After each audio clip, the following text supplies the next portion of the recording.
Halo, selamat datang di channel Ayo Les. Channel ini menyediakan berbagai macam materi pelajaran, soal dan pembahasan, serta beberapa eksperimen sains. Namun, sebelum lanjut, silahkan klik like, subscribe, dan jangan lupa tekan tombol loncengnya supaya Anda tidak tertinggal video-video selanjutnya. Assalamualaikum warahmatullahi wabarakatuh. Salam sejahtera untuk kita semua. Salam menambah budaya, salam kebajikan.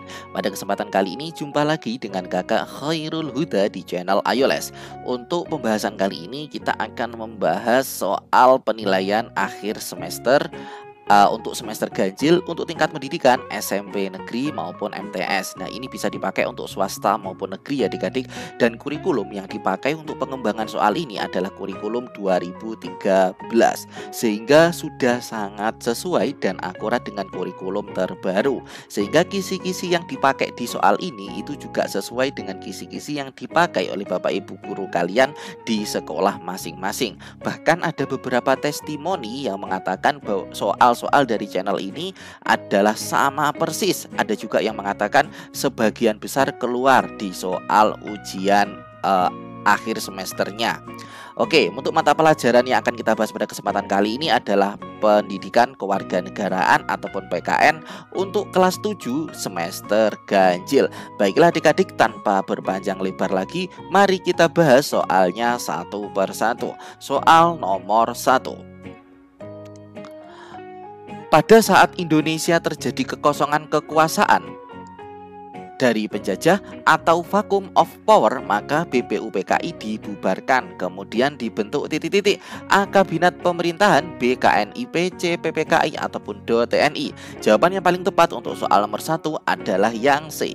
PPKI. TNI ini bukan, KNIP ini bukan, kabinet ini bukan. Kita lanjut ke soal nomor 2.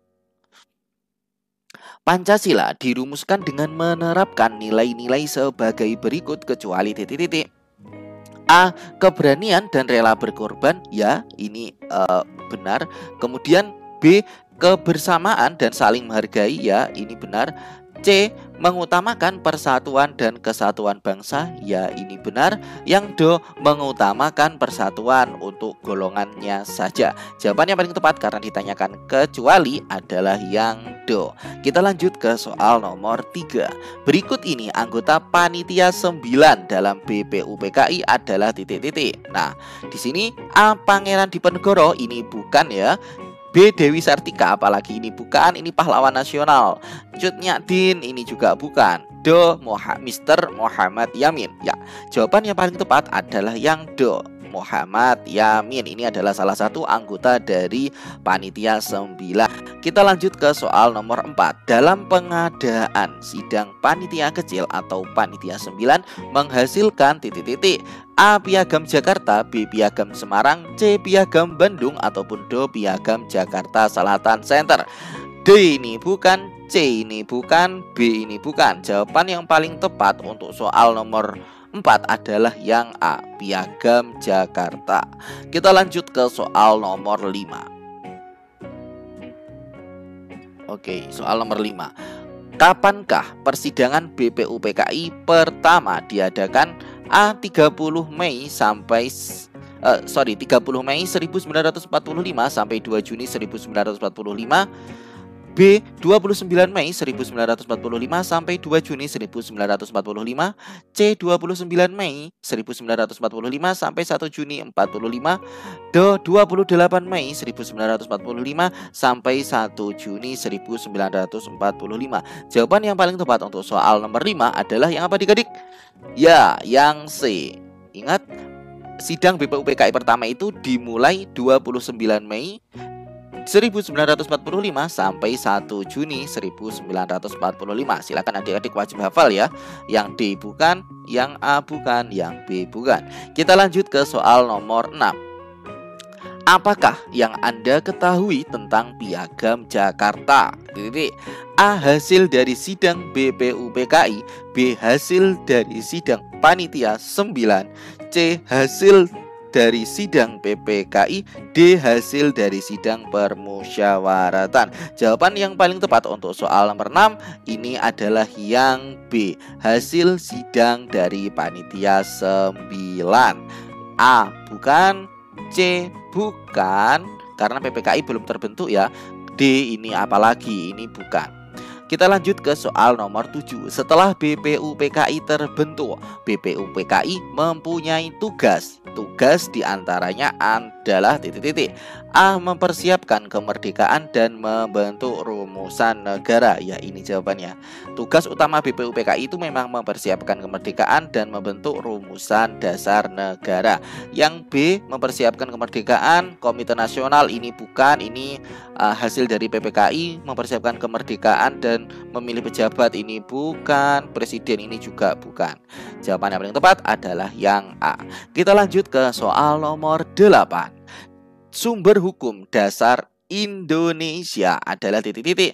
A. Keputusan Presiden, B. Pancasila, C. Peraturan pemerintah, ataupun D. Undang-undang.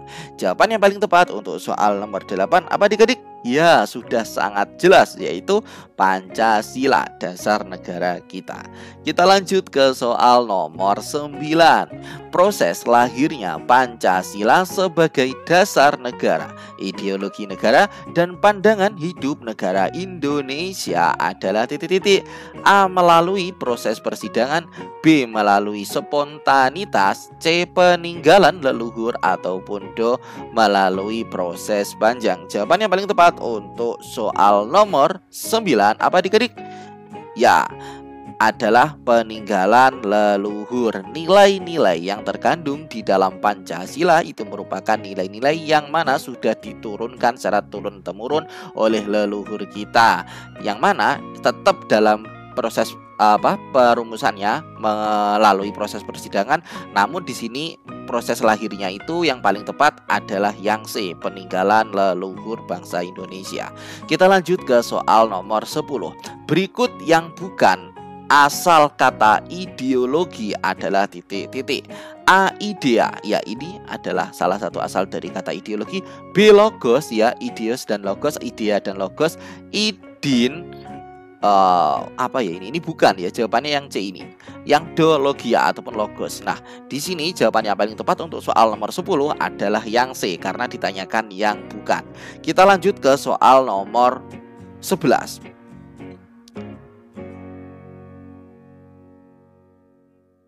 Soal nomor 11. Landasan konstitusional negara Indonesia adalah titik-titik.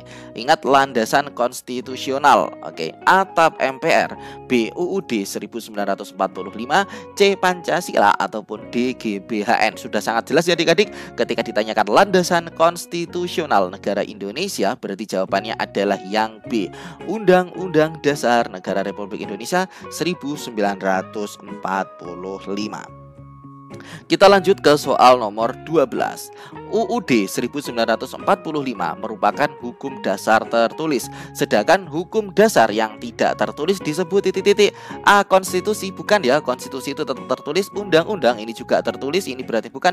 Dekret, ini bukan. Jawabannya paling tepat untuk undang-undang ataupun dasar hukum yang mana tidak tertulis adalah konvensi. Jawabannya paling tepat adalah yang D. Diingat ya adik-adik, konvensi itu adalah hukum dasar yang tidak tertulis. Kita lanjut ke soal nomor 13.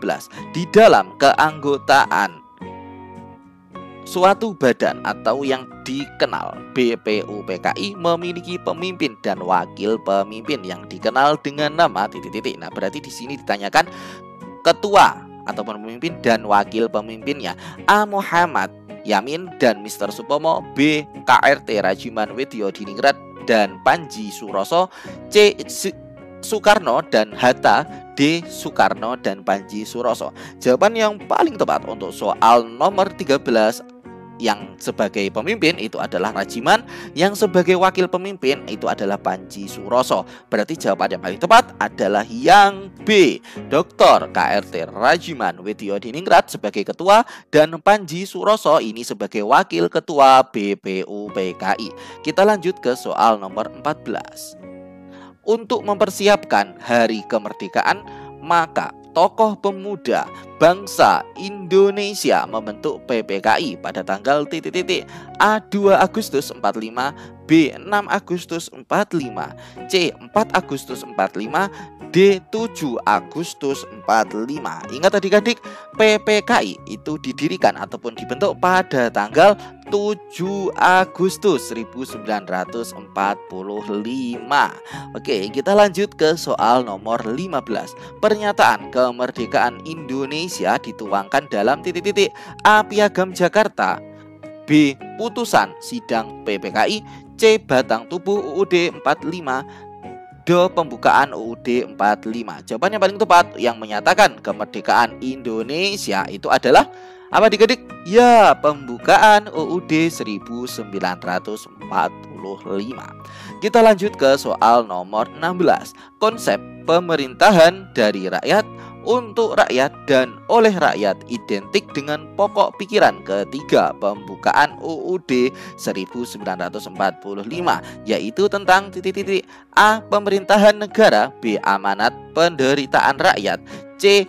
Amandemen UUD 1945, ataupun D. Kedaulatan rakyat. Ya, sudah sangat jelas ya adik-adik, di sini ada pemerintahan dari rakyat, untuk rakyat, dan oleh rakyat. Berarti di sini jawabannya adalah yang D. Kedaulatan. Kedaulatan itu kekuasaan yang mana dipegang penuh oleh rakyat.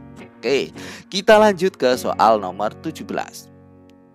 Semboyan, bersatu kita teguh, bercerai kita runtuh sangat identik dengan pokok pikiran persatuan dari pembukaan UUD 45, yaitu pokok pikiran A pertama, B kedua, C ketiga, ataupun D keempat. Jawaban yang paling tepat untuk soal nomor 17 yaitu apa adik-adik? Ya, kalau ini membahas persatuan dan atau persatuan bangsa Indonesia, kemudian kebersatuan dari kemajemukan bangsa Indonesia, itu adalah yang kedua, pokok pikiran kedua dari pembukaan UUD 1945. Kita lanjut ke soal nomor 18. Soal nomor 18. Berikut merupakan asas-asas yang melekat pada pokok pikiran pembukaan UUD 1945 kecuali A. Religius, B. Kultural, C. Ekonomi kenegaraan. Yang bukan asas yang melekat pada pokok pikiran apa adik-adik? Religius, ya tentu. Ekonomi tentu, untuk pembangunan bangsa Indonesia ya, kenegaraan, tata negara Indonesia tentu. Berarti yang kurang sesuai untuk soal nomor 18 ataupun yang paling tepat yaitu yang B, kultural.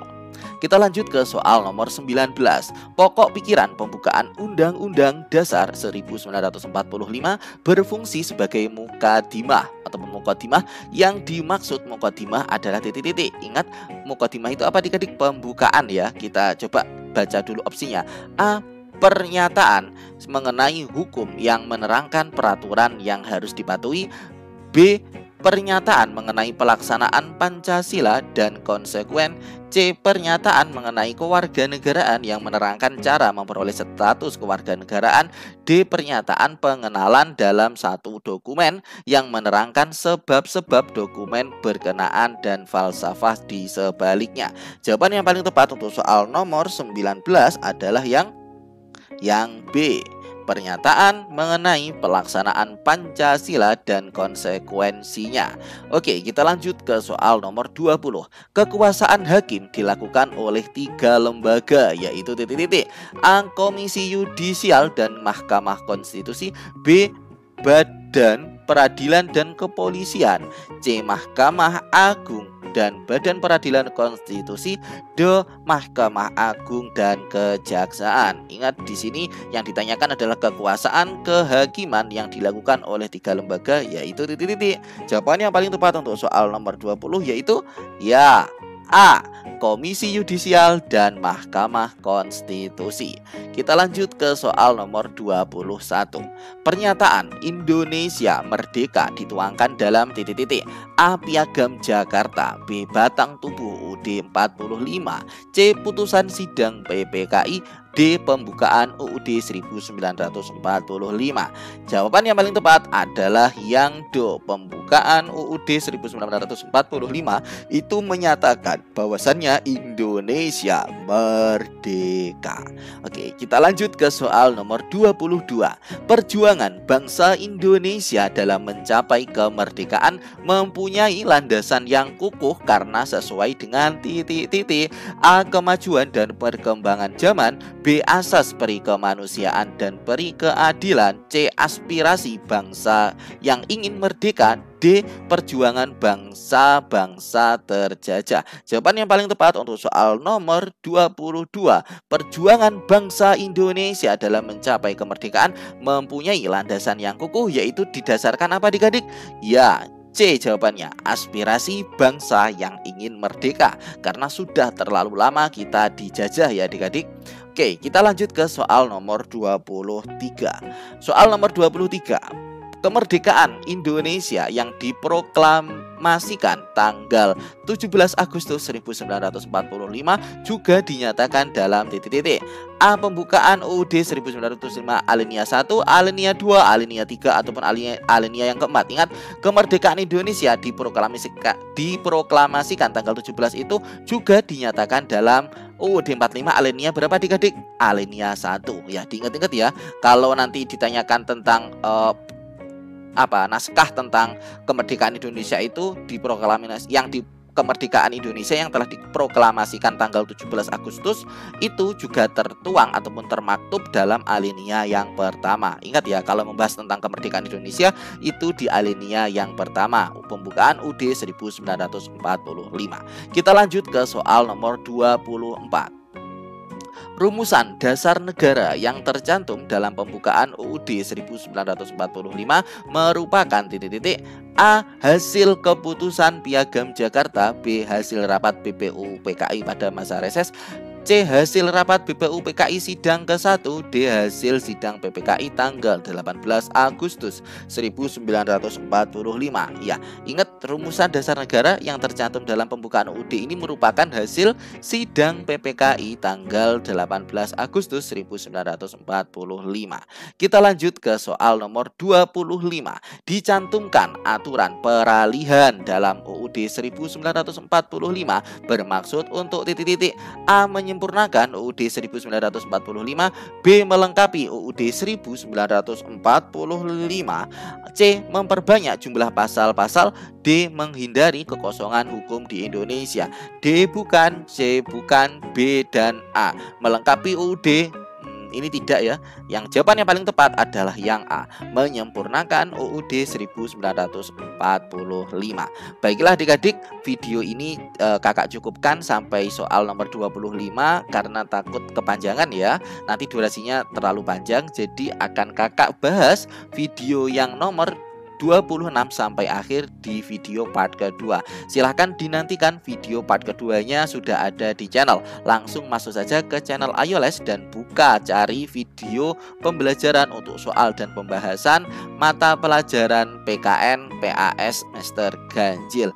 Terima kasih adik-adik ya. Apabila ada kurang lebihnya mohon maaf yang sebesar-besarnya, dan apabila ada jawaban kakak yang kurang tepat karena khilaf mungkin bisa dijelaskan ataupun bisa dikasih tahu kakak.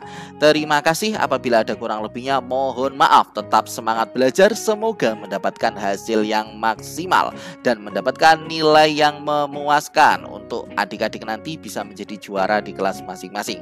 Terima kasih, kakak akhiri. Wassalamualaikum warahmatullahi wabarakatuh. Selamat belajar semuanya.